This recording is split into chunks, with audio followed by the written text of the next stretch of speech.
Al Derecho y al Revés, un programa de radio que aborda diferentes temas con una perspectiva amplia y siempre fomentando el debate respetuoso de posturas diversas.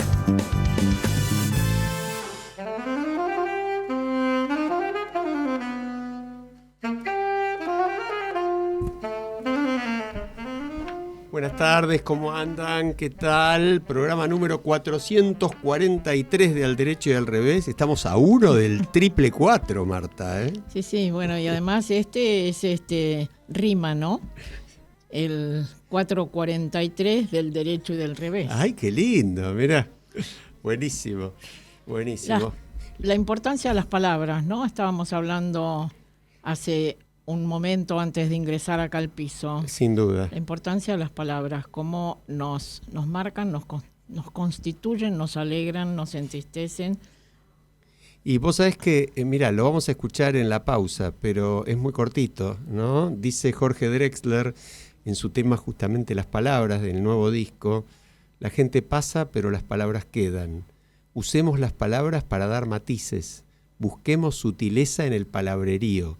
Honremos cada letra de lo que se dice, tiene infinitos grados la escala de grises. Creo que nos representa plenamente, ¿no? Plenamente, un derecho y un revés perfecto, y bueno, acá estamos. Tal cual, le mandamos un abrazo grande a Mercedes Jones, que hoy no nos pudo acompañar. No pudo venir. Pero tenemos columna de Charlie, columna de Marcelo de Jesús desde Washington, muy interesante, que ahora la vamos a escuchar en unos segundos, y un texto muy, muy bueno, muy lindo de nuestra amiga Leonor Benedetto, ¿no? De la querida amiga Leonor Benedetto, que sistemáticamente escribe todos los domingos una columna. Nosotros, por supuesto, no podemos pasar todas, pero cada tanto sí le pedimos que nos mande la grabación de la última. Esta que vamos a pasar es la de este domingo pasado. Tal cual, tal cual. Y tenemos que ratificar, reiterar la invitación a que nuestra audiencia la vaya a escuchar en ese espectáculo maravilloso que está haciendo con Alberto Favero, ¿no? Sí. Yo creo que hay que googlearlo porque van cambiando los lugares, pero está todas las semanas. Mañana viernes, por ejemplo, sí, mañana voy a ir yo a la Fundación Borges. Ajá. En la calle Anchorena 1660. Buenísimo. A las 18 horas están todos invitados. Anchorena 1660. Fundación Borges. Bárbaro. Muy bien. ¿A qué hora dijiste? 18 horas. Bueno, ¿y qué te parece si nos vamos al norte y escuchamos las novedades de Estados Unidos con un poco de preocupación? Sí. Pero anticipo que Marcelo nos va a hablar de un tema que me parece muy interesante y bueno para la humanidad. Bueno, eso siempre es bueno. Si es bueno para la humanidad, es bueno para todos. Así es. Lo escuchamos, Marcelo. Hola, Alejandro, Marta, Mercedes, Carlos. En una columna que Lelutier diría ¡juela de programa!, me sumo hoy para comentarles una noticia impactante. El día de ayer, los grandes responsables de las redes sociales fueron declarados culpables por daños a la salud. YouTube y su dueño Google, y Meta como dueño de Instagram, Facebook, deberán indemnizar a una señorita con $4.2 millones, Meta, y 1.8 millones por Google, a una persona, cuyo nombre no está publicada, por haberla convertido en adicta a esos productos. La demandante comenzó a incursionar en las redes a los 11 años, bastante más joven que la edad que tales entidades permiten usar sus productos.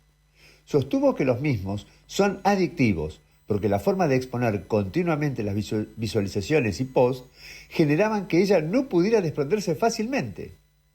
Actualmente, a los 20 años, le dañaron la salud mental generando ansiedad, depresión y otros perjuicios psicológicos. Este caso es similar a los juicios contra las compañías tabacaleras, a quienes se les acusaba justamente por lo mismo, hacer productos adictivos. Y para dimensionar el impacto de esta decisión, existen otros 1.000 juicios en California y otros estados, por lo que este es un leading case muy importante.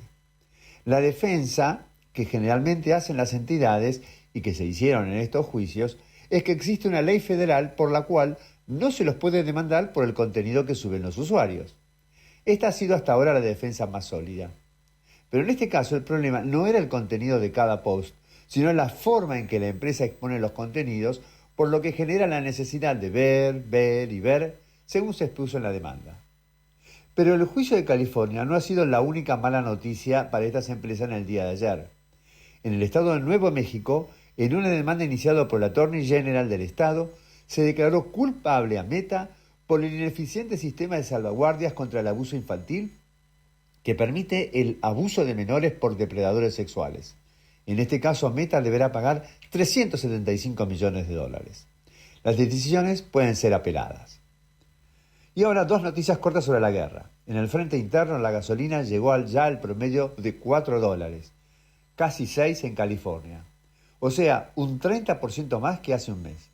Y en el frente externo, Estados Unidos ha tenido que retirar a casi todo su personal de las 13 bases de Oriente Medio porque eran objeto de drones iraníes. En su momento estaban a una distancia razonable de Irak y Afganistán, pero ahora están casi al borde de Irán, con quien es el conflicto. Un gran desafío para las fuerzas norteamericanas.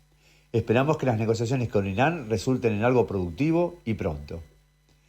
Y una noticia de color para quienes viajen a Estados Unidos. El sistema de seguridad de los aeropuertos y puertos de Estados Unidos está trabajando sin cobrar en razón de que el Congreso no ha previsto fondos. Muchos han renunciado o no van a trabajar. Y de hecho verán a los agentes de inmigración, de la fuerza militar, digamos, de seguridad, participando u observando estas tareas.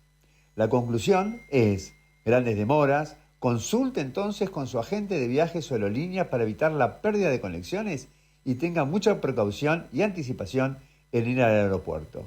Y con ello los dejo hasta la próxima columna. Bueno, muchas gracias, Marcelo. Varios temas, ¿no? El primero a mí me parece crucial. Vos sabés que hay una nota publicada ayer referida a un mensaje de un profesor de ética empresarial en la New York University, Jonathan Haidt, que escribió La generación ansiosa, un libro muy, muy importante sobre el tema. Y él dice algo fundamental. Dice, a partir de estos fallos, las empresas de redes pueden ser juzgadas como cualquier otra compañía. Y uno dice, ¿cómo? ¿Y antes no? No, antes no. Es decir, esto abre, además de esos 1000 juicios que menciona Marcelo, esto abre la posibilidad de enfrentar gente que hasta ahora era impune por los daños que causaba. Sí, es absolutamente impresionante la rapidez de los cambios, los positivos y muchísimos negativos. Y vos decías, mientras escuchábamos la columna de Marcelo, que esto que él decía hacía o remitía también a la inteligencia artificial. Claro. Y yo quiero decir algo que rescaté estos días en relación a la educación y a la inteligencia artificial. Cuando hablamos de inteligencia artificial, debemos estar atentos a la especificidad de cada variante y su potencial educativo. Algunas herramientas funcionan principalmente como sistemas de consulta o generación de respuestas rápidas.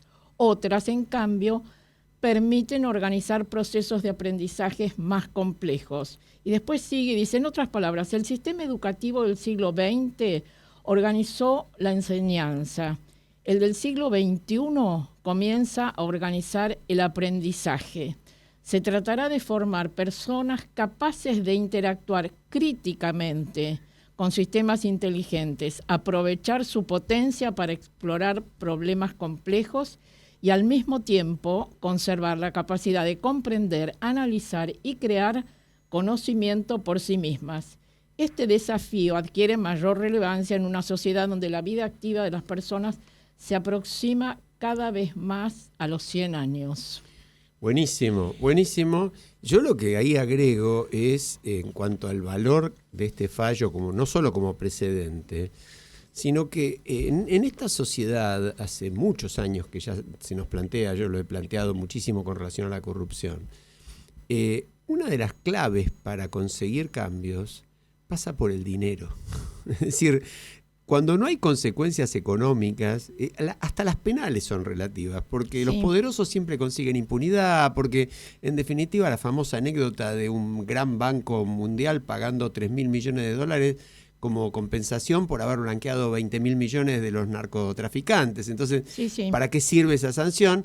Nadie fue preso, Pero yo digo, si las empresas anotan a partir de ahora, son responsables en serio de las adicciones, pueden ser responsables en serio, inclusive, no digo de anular el pensamiento crítico, eso sería demasiado pretencioso, pero de alguna manera que contribuya a una suma de las dos cosas, lo que decís vos con esto otro, ¿no? Por eso es importante difundir este tipo de cosas, claro, para que la gente sepa, bueno, se puede. Se puede. Se Así puede, es, ¿no? Así es. Y bueno, sí. desde este modesto lugar y lo hacemos, que nosotros ocupamos, lo hacemos y lo hacemos con fuerza y con convicción. Sí, y en un par de semanas vamos a estar charlando específicamente sobre el tema de la inteligencia artificial con nuestro amigo Jorge Arias, que acaba de publicar un libro muy, muy significativo sobre también la brutal desigualdad que puede producir. Exactamente. ¿No? Que es la otra parte del asunto. Ahora, Marta, me parece que vale la pena una reflexión también sobre lo que decía Marcelo de la guerra, ¿no? Una guerra que entra en terreno cada día más incierto. Yo leía, por ejemplo, el otro día, ayer, Trump seguía hablando de negociaciones. Ayer, uno dice ayer, sí, fue ayer. Hace 24 horas, Donald Trump dijo, Irán le entregó a Estados Unidos un gran regalo relacionado con el petróleo y el gas. No especificó de qué se trataba, pero dijo que el régimen iraní quiere un acuerdo y que ya se resignó a no tener armas nucleares. Media hora después, el régimen iraní lo estaba desmintiendo y hace 2 horas Trump dijo la culpa es del periodismo. Es decir, es un nivel de demencia. Sí. Bueno, yo quiero citar a John Carlin, el periodista británico que escribe en Clarín semanalmente o periódicamente, y la su vez cita a un amigo que le dice que está padeciendo una depresión geopolítica. Ay, pero qué buena frase. Me pareció terrible, pero buenísima. Pero buenísima, sí, porque buenísima. Yo lo siento así. Tengo o muchas personas pueden decir mi vida familiar está bien, esto está bien, etcétera, pero pienso en lo que está pasando en el mundo y me deprimo. El mundo, dice Carlin, se vuelve cada día más oscuro. Está en manos de psicópatas. Esto también es muy importante, porque a veces nos preguntamos, ¿pero cómo puede ser? Que una persona normal, hay que preguntarse qué sería ser normal, pero lo mismo. Es que yo diría una persona que por lo menos atienda a sus propios intereses, que apunte en favor en busca de un objetivo. Acá parecería por momentos que no hay objetivo. Hay un análisis de The Economist de hoy, explicando cuál sería el costo de abrir por la fuerza el estrecho de Hormuz. Más allá de los inmensos daños a los barcos, miles de soldados tendrían que exponerse a la muerte durante un tiempo indeterminable. Es decir, no hay soluciones militares sencillas. ¿Cómo no lo vieron antes? Sí. Y como nosotros siempre hacemos, abrimos la puertita a través del derecho, la puertita a la esperanza. Y John Carlin lo hace también después de un análisis realmente siguiendo esta situación de su amigo que está con depresión geopolítica. Él reivindica, y lo hemos mencionado acá, a Mark Carney, que es el primer ministro de Canadá, al presidente de Finlandia, Alexander Stubb, y a Pedro Sánchez, que ha sido tan criticado últimamente, y invito a que lean la columna, no voy a dar todas las motivaciones, ¿no? Pero lo reivindica con mucho fundamento. Así que, derecho y revés. Derecho y revés. O sea, es que yo quería citar también, hay una muy buena columna el fin de semana de Héctor Guyot en La Nación. Y Guyot dice, petróleo por las nubes, fantasma del desabastecimiento y de recesión global, una muestra para nada gratis de qué ocurre cuando acuerdos y leyes ceden ante el capricho o la voluntad del más fuerte. Daños enormes que crecen de modo imposible de prever si la guerra, que parece no tener dirección, se prolonga y escala en intensidad. Algo factible dada la irracionalidad de quienes están al frente de los países en conflicto. Van todos los análisis en la misma dirección, ¿no? Y además, guerra que Trump no menciona como guerra, porque para declarar una guerra tendría que tener la aprobación del Parlamento y no la tendría. Entonces, son operaciones, ¿qué nombre le puso? Furia épica, ¿no? O algo así. Uh-huh. Pero también está entre las noticias de estos días, hay un acuerdo que puede cambiar al mundo entero, que estaba previsto para el 31 de marzo y ahora se ha postergado, y es entre Trump y Jinping, ajá, Estados Unidos y China. Me gustaría pedirle a Marcelo una de las próximas columnas que una reflexión sobre esto. Reflexiones sobre esto, ¿no? Y bueno, lo sabemos, no hay otras. Estados Unidos y China son las que compiten por el control global, ¿no? Sí, lo que pasa es que en el medio uno de los más beneficiados por esta guerra, sin duda, es Putin, ¿no? Entonces ese es otro elemento sumamente riesgoso también. Hoy se hablaba del retiro de Estados Unidos de aportes que le está haciendo a Ucrania para llevarlos al conflicto de Medio Oriente, es decir, poco menos que abrirle toda la puerta a Putin. Sí. Ahora, en paralelo, Marcelo hablaba de otro tema que lo mencionó muy al pasar, el aumento nada menos que del 30%. Pensemos en Estados Unidos lo que es un 30%. Es una locura del precio del combustible que obviamente tiene un efecto inflacionario directo. Trump ayer perdió otras 2 elecciones locales en Florida, incluyendo su propio lugar, Mar-a-Lago, donde había ganado por 10 puntos y perdió por 10. Es decir, se vienen dando pasos sucesivos que comprometen seriamente las elecciones de medio término. De medio término, que son de noviembre, prontito. Son muy pronto y son decisivas. Prontito, pero para la política esos plazos pueden ser una eternidad. No pueden hacer tantas cosas en el medio, pero sí, falta poco y las elecciones de medio término y está disminuyendo la confianza de la ciudadanía en el gobierno de Estados Unidos. Está en los niveles de aprobación que tenía Biden, peor que cuando Biden se retiró de la campaña electoral por los niveles de desaprobación con su salud muy deteriorada, ¿no? Sí. Por otra parte, Trump, recordemos, estos días ha insistido que ha enviado una invitación para negociar a Irán, etcétera. E Irán lo niega. Y siguen totalmente volando misiles. Tal cual. Siguen volando misiles. Y Netanyahu sigue jugando su propio juego, que es el de él, ¿no? Tema también grave. ¿Te parece que le demos un tono más, digamos, lindo, emotivo, positivo, escuchándola a Leonor Benedetto? Buenísimo. Cambiamos la onda. Propuesta.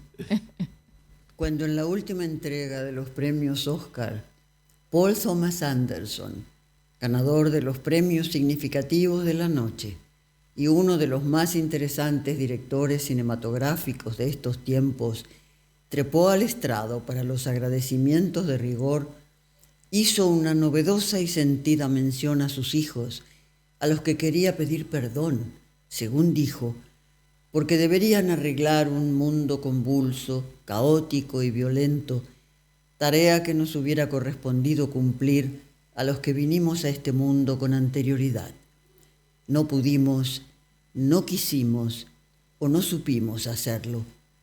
La Segunda Guerra Mundial había terminado y estábamos cansados, y aunque la contienda no hubiese sucedido en nuestro territorio, hoy sabemos que la energía de la matanza nos alcanza, aunque habitemos el rincón más alejado de la tierra. Y nos dedicamos a disfrutar de la aparente bonanza de la paz. Y parimos a nuestros hijos y nietos, a los que supusimos herederos legítimos de una vida más fácil que la nuestra. Nada fue así. Y hoy están en esta vida aquellos que necesariamente tienen que aprender un nuevo alfabeto de símbolos y una manera de habitarse desconocida hasta hoy. Y aunque un grupo de egocéntricos furiosos de todos los colores permanece apoltronado en lugares de poder, Gente recién nacida se abre paso como la hierba de entre las grietas de la piedra. De esa nueva forma son luminoso ejemplo 3 mujeres jóvenes que levantan el estandarte del coraje para transitar el camino sin certezas, pero con creatividad infinita. Jessie Buckley abordó a la protagonista de la película Hamnet de una manera que excede ampliamente la definición de actuación prodigiosa. Se lanzó sin red a una forma de verdad nueva, arañando las entrañas de la esposa de Shakespeare, olvidada por la historia. Al Oscar se llega por la opinión de un grupo. Lo hecho por ella es del más puro absoluto. Greta Thunberg, adolescente sueca con asombrosa conciencia ambiental y social, levantó la voz en el recinto de Naciones Unidas a los 14 años para increpar a los asistentes por el legado de un ambiente intoxicado y mortal. Hoy su nombre está indisolublemente ligado a la lucha por el cambio climático, enfrentando a los que lo niegan, defendiendo otros intereses. Rosalía y su salto cuántico. La cantante española abandonó por 3 años un éxito resonante en su país para investigar cómo se llega a generar un disco que se encuentra en las antípodas de su estilo anterior. El riesgo era enorme. Decidió correrlo y se convirtió en el ícono musical del mundo. Querido Paul Thomas Anderson, nosotros dimos a luz a la generación Z. No todo está perdido. Postdata 1.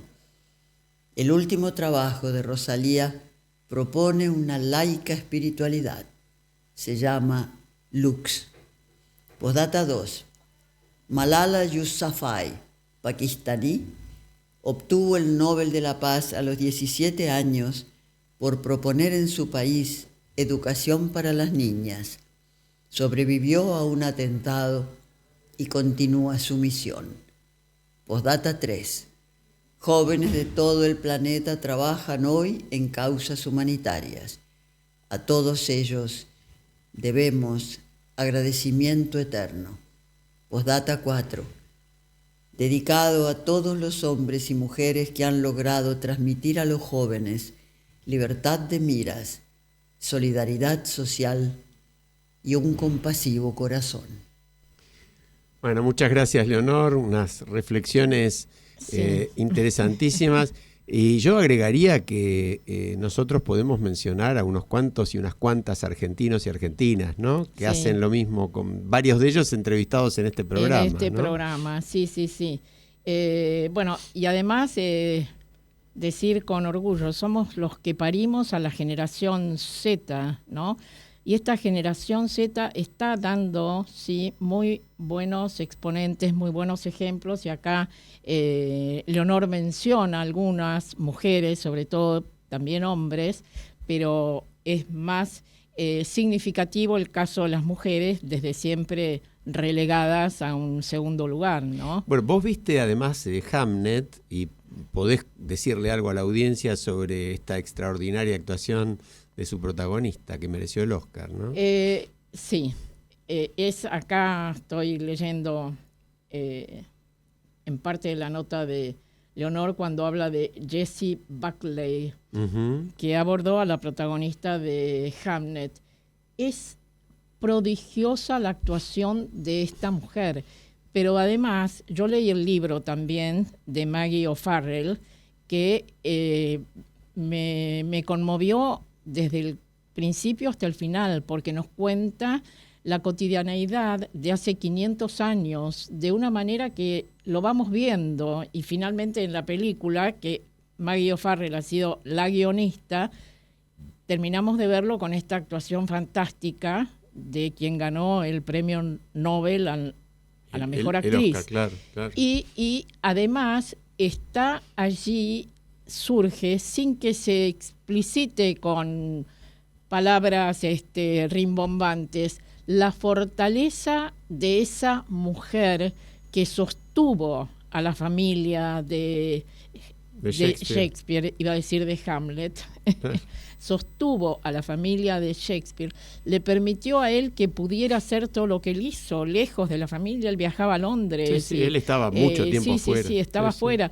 Pero también lo reivindica él porque él quería, es decir, hacía lo que le gustaba, pero también hubiera querido estar con su familia. De hecho, al final compró una casa más grande y pensaba en que iban a vivir ahí juntos. Bueno, impresionante la película, yo no dejo de recomendarla, y por supuesto también el libro. Yo pensaba, ¿no? Tantas películas que se han hecho en torno a Shakespeare, porque se han hecho, hemos visto, me acordé por supuesto de Shakespeare in Love, Shakespeare apasionado, como era el título en español, que era una gran película. Sí. Pero el personaje de la mujer de Shakespeare no había sido tomado como debiera, ¿no? Con la trascendencia que tuvo. Y la propia vida familiar de él tampoco. Hay varios, en la historia, hay varias mujeres que fueron esposas de y que fueron maravillosas, y en realidad el que ha usufructuado todos los honores ha sido el marido varón. Sí, tal cual. Y sí, es parte de lo que siempre tocamos, ¿no? Son esas desigualdades tan profundas. Por ejemplo, Camille Claudel, ¿no? Uh-huh. Bueno, y tantos otros. Sí, tantos. Me acuerdo de otra película, ahora no recuerdo el nombre, donde la que escribía era la mujer y el que gana el Nobel es el hombre. ¿Te acordás? Porque ella no podía aparecer como que era ella la que escribía, porque no hubiera tenido ese éxito a ese nivel. ¿Cuántas mujeres a lo largo de los siglos que escribieron lo hicieron bajo seudónimos masculinos, porque si no, no las publicaban? Decenas, y las que no habremos descubierto. Seguro. Bueno, nos vamos a la pausa justamente con Jorge Drexler y las palabras. Ya venimos. Usemos las palabras para dar matices, busquemos sutileza en el palabrerío, honremos cada letra de lo que se dice, tiene infinitos grados la escala de grises. Como infinitos cauces la palabra río. Usemos las palabras para dar matices. Rozar tu piel con las 2 sílabas de seda, mirar mi cara reflejada en la palabra charco y oír el viento en las letras de arboleda, cruzar el mar a bordo de la palabra barco. La gente pasa pero las palabras quedan. La gente pasa pero las palabras quedan, como una estela queda dando fe de un barco, así la huella en el barro evocará la rueda, como una flecha guarda la atención del arco. Fue la revolución en la cinematografía francesa, un momento desde el cual el cine no volvió a ser el mismo. Después de Nouvelle Vague de Richard Linklater, conocé, descubrí y disfrutá del gran clásico del cine francés. Jean-Paul Belmondo, Jean Seberg protagonizan el clásico más moderno de todos los tiempos, Sin Aliento, un film clave de la historia del cine. Sin Aliento, en copia restaurada en 4K, vuelve a los cines. Belmondo, Seberg, Sin Aliento, de Jean-Luc Godard. Z Films presenta en la Argentina el gran clásico del cine francés en pantalla grande. Conocé cómo comenzó la Nouvelle Vague. Viví Sin Aliento. Sensacional reestreno, jueves 15 de enero. Disfruta Sin Aliento de Godard y Nouvelle Vague de Richard Linklater solo en cines. Acompaña a la arquitecta Cintia Pérez a recorrer edificios emblemáticos de la ciudad de Buenos Aires en la 4ª temporada de Espacios con Alma y Música, un programa que une la arquitectura, la historia y la música. Viernes, 22 horas, por Canal A. 3 escritores se reúnen para tratar en vivo y con amenidad temas trascendentes de la vida. Ideas, pensamientos y reflexiones. Con Jorge Giorno, Antonio Las Heras y Daniel Ripoll. Todos los lunes a las 15 por Radio Cultura.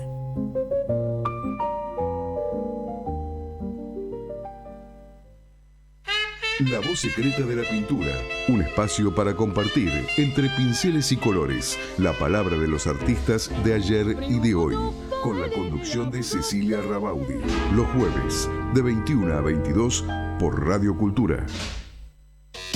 Entrevistas a destacadas personalidades y a otras voces, las de quienes no suelen escucharse en los medios. Al derecho y al revés, tu programa de radio. Estamos de vuelta y bueno, habíamos prometido, Marta, obviamente 50 años del 24 de marzo del 76, una fecha sumamente emblemática.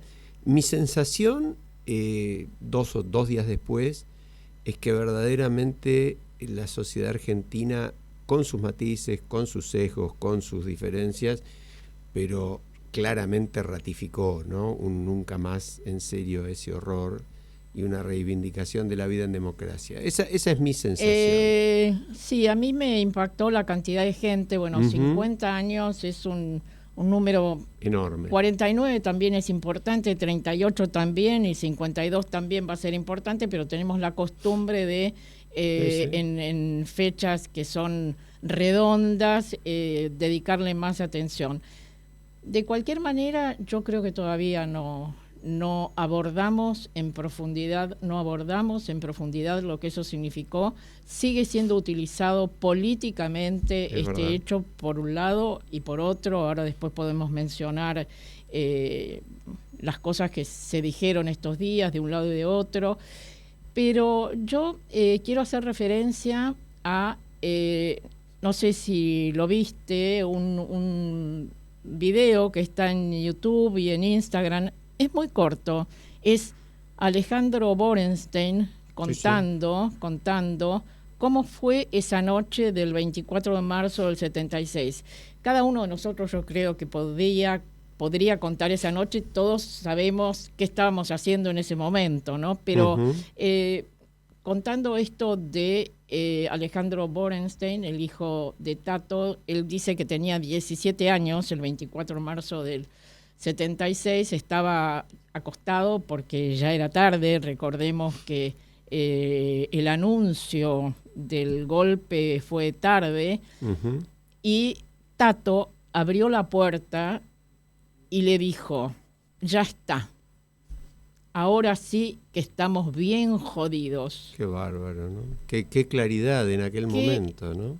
Qué manera de expresar la bronca, la desesperación. Y bueno, por supuesto que hay cosas, hechos previos que explican este golpe.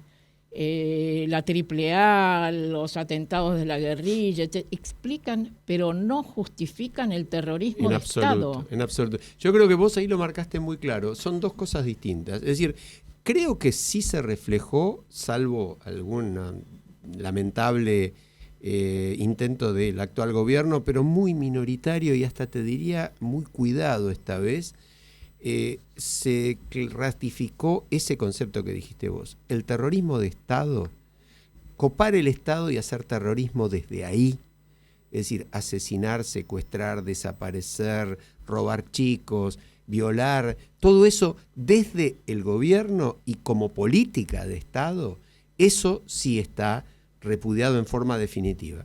Yo creo que también la enorme mayoría de la sociedad repudia la violencia, el terrorismo como herramienta política. Es un segundo aspecto. Pero el otro aspecto que vos decís, Marta, yo me acuerdo perfectamente también. Yo acabo de cumplir 50 años de abogado. Me recibí la noche del golpe. Ah, sí, lo has y contado estaba acá. brindando y ahí nos enteramos y nosotros prácticamente dijimos todos lo mismo que dijo Tato.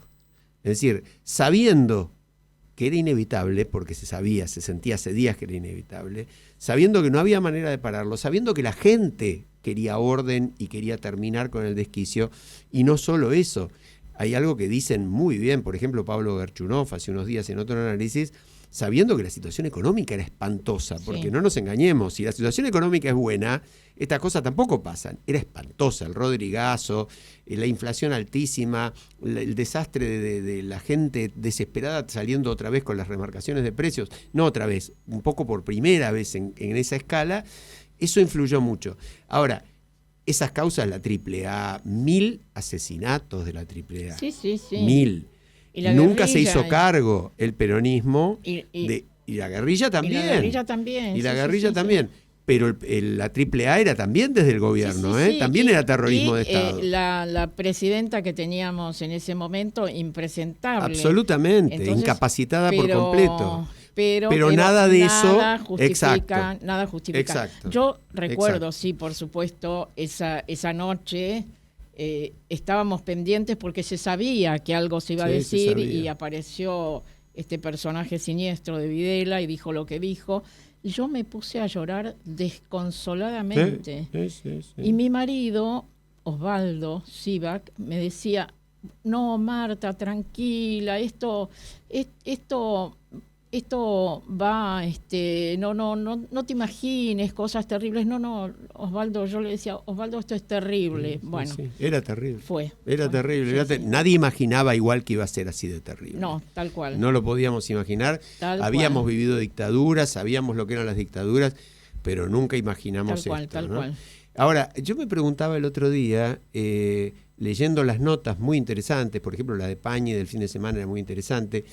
¿Cuántos años necesita un ser humano para analizar la historia con pensamiento crítico y saliendo de los sesgos inevitables? Y me da la sensación de que este año ha habido más espacio. Es verdad. Para la amplitud, y ha habido buena... Vos sabés que yo estaba en Córdoba el fin de semana, vos sabés, porque es el cumpleaños de Agustín, de mi nieto, y nos emocionábamos con Eve viendo, por ejemplo, carteles y homenajes de la municipalidad, del gobierno provincial, independientemente del signo político de cada uno, ¿no? Eran simplemente, a eso no volvemos más.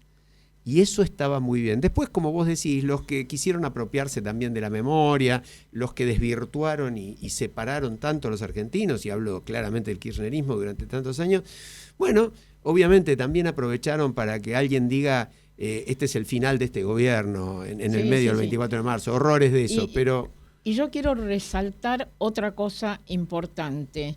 Hubo una multitud en no sabemos cuánto, en Plaza de cientos Mayo, de miles, digamos, tranquilamente. En Plaza de Mayo, en distintas provincias, no hubo ningún incidente violento. Exacto. No hubo ningún incidente violento. Yo debo confesar que tenía cierto temor a que, porque escuché pasar cerca de mi casa algunas columnas con petardos y con... Digo, ay, si esto empieza así, pero no pasó nada. Quiere decir que, bueno, algunas cosas además, vamos aprendiendo. Y ¿sabés qué? Me parece que era muy, muy importante, vos lo sabrás también, yo lamentablemente no pude ir porque no estaba, pero muy importante el número de gente de a pie, digamos, de gente común, de familias con hijos. Y esto iba a decir, gente joven. Mucha gente joven. Y muchos niños. Escuelas que llevaron a niños a algunos de estos lugares en las provincias o acá en Capital. Las escuelas que llevaron a los niños, incluso los niños iban con algunos carteles reivindicando la paz, la democracia, etc. Sí, lindo. Y a eso se llega después de haberlo hablado en clase, porque muchas veces decimos, ¿qué se les dirá a los chicos de todo esto? ¿No? Porque además el hecho que sea feriado a mí me hace ruido. Sí. ¿no? La escuché a nuestra amiga, tu amiga Norma Morandini, en Córdoba, justamente entrevistada por la radio cordobesa, y se quejaba exactamente de lo mismo, repudiaba que fuera un feriado. Ahora, te cuento una anécdota muy breve.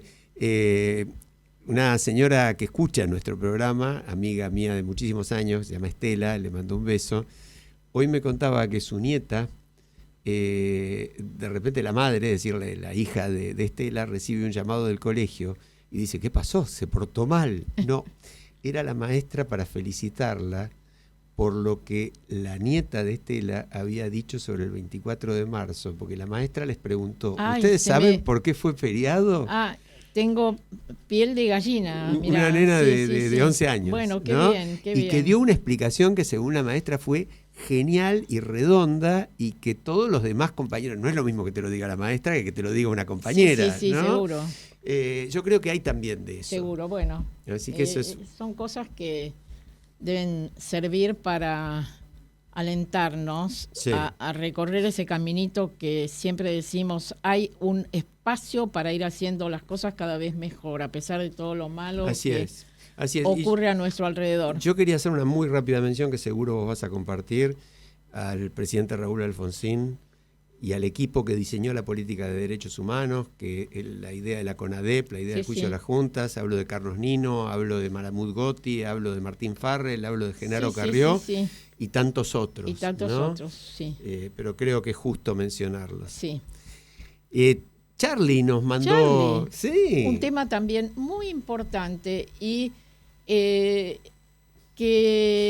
no se ha estudiado en profundidad o que no se conoce en profundidad y realmente amerita que se conozca. Sí, que se hable de personas tan buena gente y tan buenas para la patria como el que va a mencionar Charlie. Sí. Lo escuchamos.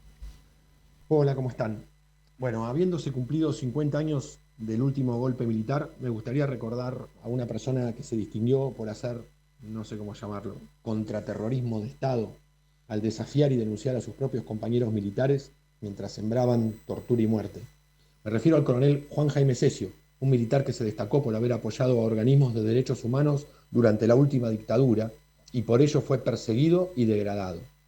El coronel Cesio en 1973 fue nombrado secretario general del Ejército, pero luego del golpe militar del 24 de marzo de 1976, Cesio acompañó a las Madres de Plaza de Mayo en una de sus marchas y varias veces durante la dictadura denunció los abusos y crímenes de sus colegas que ejercían el poder. Esas declaraciones le valieron a Cesio el inicio de un sumario por deshonor e indecoro militar, que terminó con la peor sanción prevista en el Código Militar: descalificación por falta gravísima al honor, con la accesoría de privación de su grado, título y uniforme. Además, tuvo que cumplir casi 100 días de prisión efectiva en el penal de Magdalena. Esa condena siguió firme durante más de 2 décadas y recién en 2006 le fueron restituidos plenamente sus honores en reconocimiento a sus acciones en defensa de la democracia, entre ellas haber fundado en 1984 el Centro Militar para la Democracia Argentina, el CEMIDA, una ONG que buscaba la condena de las violaciones de derechos humanos y la reforma de las Fuerzas Armadas. Me gustaría compartir el pensamiento de Cesio en 2 reflexiones suyas. La primera sobre la dictadura militar, donde Cesio fue contundente. Los represores ganaron lo que llamaron guerra, pero perdieron la paz. Mataron, torturaron, capturaron niños, discriminaron, se apoderaron de vidas y haciendas como señores feudales. Nos convirtieron en esclavos de la glava en afán de poder, ambición sin freno y desprecio con sus conciudadanos. En relación al rol de los militares en la sociedad, Cesio afirmó: los militares sirven a la democracia en su profesión y se integran a su país como ciudadanos. Como militares obedecen, como ciudadanos hacen uso de las libertades que la Constitución les otorga, a la que defienden en todos sus órdenes. Juan Jaime Cesio falleció a los 91 años, en diciembre del 2017. En estos tiempos de grietas insalvables, parecería que por lo menos una gran mayoría de la sociedad se ha puesto de acuerdo en algo, en cumplir esa expresión del fiscal Julio Estracera de que nunca más un golpe militar. 43 años de democracia no es poco. Pero si bien parecería que no hay plafón para dictaduras militares, a estar atentos de las autocracias civiles. Miren que Cesio ya no está entre nosotros. Les dejo un abrazo. Gracias, Charlie. Conmovedora la columna. Sí, qué importante recordar personas que yo estoy segura que la mayoría ni siquiera sabe quién es, ¿no? Tal cual, tenés razón. Y bueno, un coronel del ejército. Esto quiere decir que hay militares y militares. Yo tuve la suerte de conocerlo a Cesio. Contanos. Mi madre trabajó también con él, Leonora Ayar Vázquez en su momento, y además de eso era un hombre, un ser humano sensacional, realmente un muy buen tipo. Yo creo que vale la pena. Google en Juan Jaime Cesio, Jaime Cesio, ahí estaba googleando a la disparada, veía una nota de Infobae del 23 de marzo, por ejemplo, se enfrentó a la dictadura desde el ejército, fue degradado y recuperó su honor 30 años después. Y estudiando un poco datos para el programa de hoy, comprobé que, tal como pensaba, Cesio formó parte también del equipo que diseñó la política de derechos humanos, junto con los que nombramos recién. Estaba en reuniones con Alfonsín para eso, ¿no? Qué bueno. Y aún así no le restituyeron el grado hasta muchos años después. A mí me gustaría saber qué opinan militares actuales sobre Juan Jaime Cesio. No tengo posibilidades de enterarme, pero me gustaría saber qué opinan. Es una buena pregunta. Martín Balsa es otro militar a destacar, que ha sido muy coherente y muy representativo, ¿no?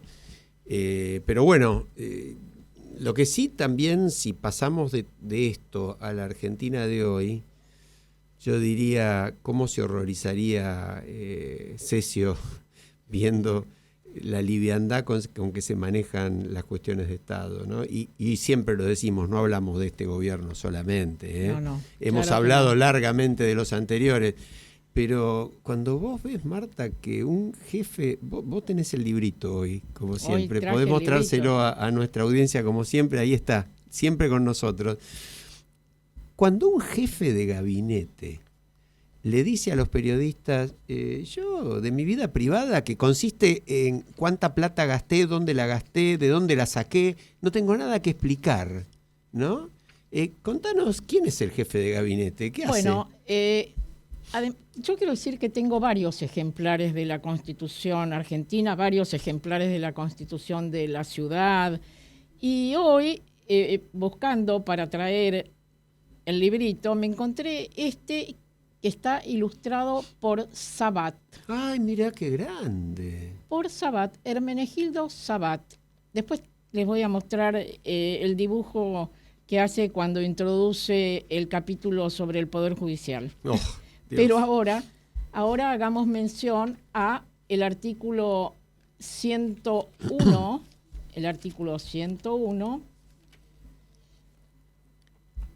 que el 100 y el 101. El 100 habla del jefe de gabinete y de demás ministros del Poder Ejecutivo. No lo voy a leer entero porque tiene varios incisos, porque muchas son las atribuciones del jefe de gabinete. Leo solo el primer inciso.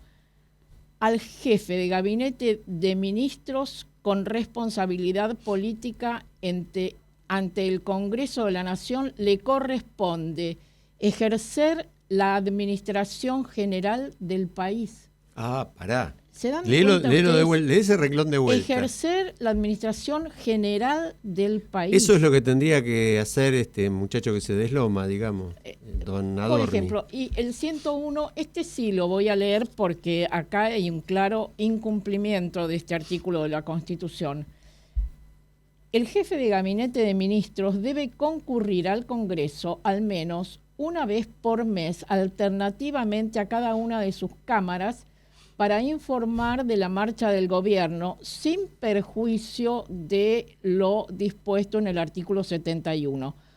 Puede ser interpelado a los efectos del tratamiento de una moción de censura por el voto de la mayoría absoluta de la totalidad de los miembros de cualquiera de las cámaras y ser removido por el voto de la mayoría absoluta de los miembros de cada una de las cámaras.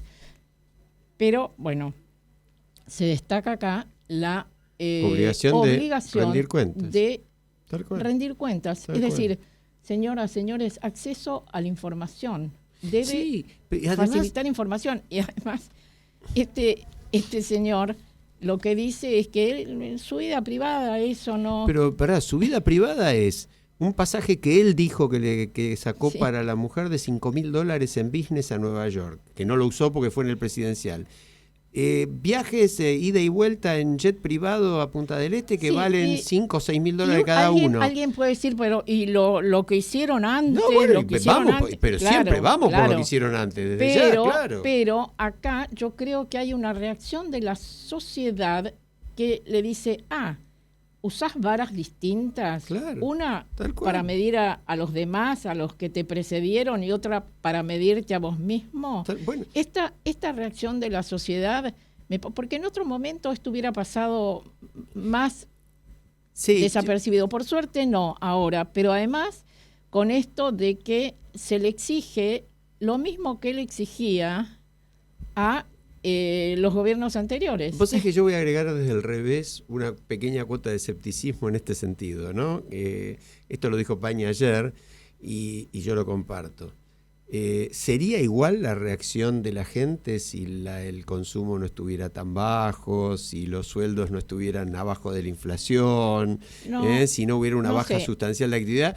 Bueno, no me importa en realidad, lo que me importa es que la reacción exista. No tenemos tiempo, pero había traído para ver algunas encuestas de estos últimos días. El índice de confianza en el gobierno está descendiendo, está bajando. Sí, además se venden, en cuanto al estancamiento económico o no, se venden más autos y motos, sí, bien, pero el consumo de lo necesario para la canasta básica ha bajado muchísimo. Sí, ¿no? El endeudamiento aumenta de una manera increíble. Sí, y vamos rapidito a la... Yo quería tocar otro tema antes de que se nos acabe. Sí, exacto.